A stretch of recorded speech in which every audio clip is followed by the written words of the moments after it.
Gegužės 16 dieną Kaune vyko Lietuvos universiados dziudo varžybos.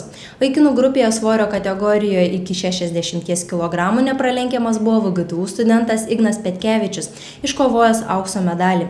Lietuvos žemės ūkio universiteto atstovai Justas Šetvergas ir Tomas Baradinskas užėmė 2 ir 3 vietas. 3 vietą šioje kategorijoje iškovojo ir Vilniaus universiteto studentas Tomas Mazgeika.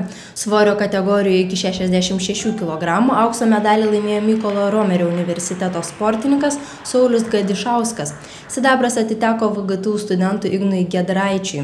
Bronzos medalius iškovojo KTU studentas Danas Gasparka ir MRU atstovas Eimantas Verenius. Svorio kategorijoje iki 73 kg triumfavo Lietuvos kūno kultūros akademijos studentai Vytautas Kilinskas ir Tomas Deksnys, kurie iškovojo aukso ir sidabro medalius. Bronza atiteko Justinui Grambai ir Valdui Kanapeckui. Sidabro medaliu džiaugiasi Klaudijus Leščinskas, bronzos Danas Jaučeras ir Ainis Vencevičius. Svorio kategorijoje iki 90 kg į prizininkų būrį pateko Radvilas Matukas, Arūnas Miseckas, Valer Popatko ir Povilas Gruodis. Svorio kategorijoje iki 100 kg nepralenkiamas buvo LKK studentas Karolis Bauža. Antras liko kitas šios aukštosios mokyklos atstovas Egidijus Žilinskas. Bronzos medalius iškovojo Mykolo Romerio universiteto studentai Marius Labalaukis ir Ramūnas Fokas. Sunkiausioje svorio kategorijoje virš 100 kg aukso iškovojo VGTU studentas Tomas Mečkovskis. Sidabras atiteko VU sportininkui Deniso Kol. Bronzos medaliai Zigmui Pečiuliui ir Ernestui Cikanavičiui. Merginų svorio kategorijoje iki 48 kg aukščiausios prabos medalis atiteko VGTU sportininkiai Veslavai Grigorovič. Sidabras šiaulietei Virginijai Kepalaitei. Bronza Evai Petkutei ir Irenai Siniauskaitei iš Vilniaus universiteto. Svorio kategorijoje iki 52 kg nugalėjo Dominika Barauskaitė iš Lietuvos kūno kultūros akademijos. Antra liko MRU studentė Eglė Macijauskaitė. Trečiasias vietas užėmė Ieva Vaiginytė iš Vilniaus universiteto ir Laima Zimbaitė, Kauno technologijos universitetas. Svorio kategorijoje iki 57 kg atiteko LKK sportininkai Gintarei Micytei.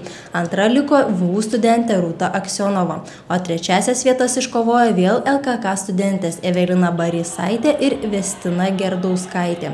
Svorio kategorijoje iki 63 kg visas varžoves nugalėjo ir aukso medalį iškovojo Lietuvos kūno kultūros akademijos studentė Rasa Gasiulytė, o Giedrė Šileikaitė buvo nepralenkiama svorio kategorijoje iki 70 kg. Lietuvos kūno kultūros akademijos studentės užėmė visą nugalėtojų pakilą svorio kategorijoje iki 78 kg. Auksas atiteko Raimondui Gedutytei, sidabras Doviliai Danaitytei, bronza Neringai Gudiškytei. Bronza šioje kategorijoje taip pat iškovojo ir VGTU studentė Aistė Mykolaitytė. Svorio kategorijoje virš 78 kg nugalėjo šiaulietė Santa Pakenytė. Antra liko Ieva Ruzgytė. Trečiasias vietas laimėjo Karina Bičkutė ir Dalia Olensevičiūtė. Komandinėje įskaitoje tiek merginų, tiek vaikinų grupėje nugalėjo Lietuvos kūno kultūros akademijos sportininkai. Antras vietas susumavus taškus iškovojo Mykolo Romerio universiteto vaikinų ir merginų komandos.